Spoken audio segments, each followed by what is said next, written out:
Cases of coronavirus and fatalities across the United States are on the rise, including in New York, which has now confirmed its first death. According to the magazine Foreign Policy, state officials told the United Nations, quote, everyone in New York should assume that they have been in contact with COVID-19, and it predicts the threat the virus could remain active until September. But officials in New York are hoping to slow down the outbreak with a new technique, drive-thrus. Officials argue this makes testing faster and easier than before. With me now is NBC's Chris Pollone, who's in New Rochelle, New York, for us at one of those drive-through locations. How's it working out, Chris? Yeah, very well so far, Ali. We're now in the third day of this drive-through testing ongoing here in New Rochelle amidst the news that New York State released late last night that there are now 2 people who have died from coronavirus in the state.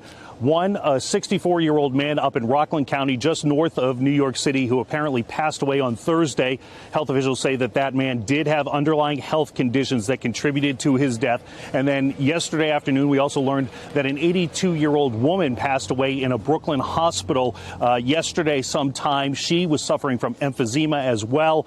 And we found out that she had been in the hospital apparently since about March 3rd. So what's going on here in New Rochelle? The governor opened this testing center, this drive-through testing center on Friday. The idea is to keep people who might be infected with coronavirus contained to their vehicles. You see behind me, there's a sign that tells people as they approach to keep their windows closed. And as they approach the police officers at the gate, they are officers are approaching wearing masks. The people are instructed not to roll down their windows. And if it is confirmed that they have an appointment, they are allowed in, where there are 6 lanes of testing taking about 15 minutes for people coming in and out of here. It's by appointment only. People who believe they may have coronavirus are instructed to either contact their doctors, or there's also an 800 number for them to contact officials and see if they can get an appointment to come in here.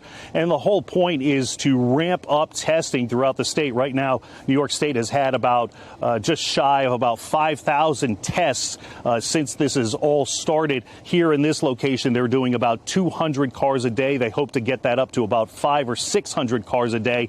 And they're even considering adding a second drive-through testing spot somewhere in Long Island, possibly at Jones Beach, Allie.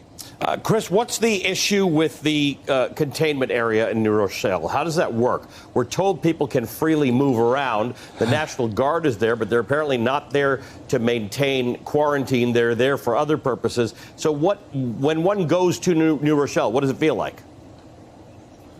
Yeah, it's so that's a few miles north of here. That is the area where the first state coronavirus patient came from, and about 178 people in that area have contracted the virus. The state imposed that containment zone, and what it basically means is that schools, churches, synagogues, large gathering places are closed down. However, as you mentioned, restaurants and businesses are still remain open, and there's no restriction on movement. It's not very strict. It's an idea to try and keep people home, try and keep them away from large gathering spots. But, you kind of alluded to the problem with that thing. There's still people going to the gym and going to coffee shops and things like that. It'd be interesting to see if there are any further restrictions placed. But the good news is over there, they're about 10, 11 days into this since that first case was detected.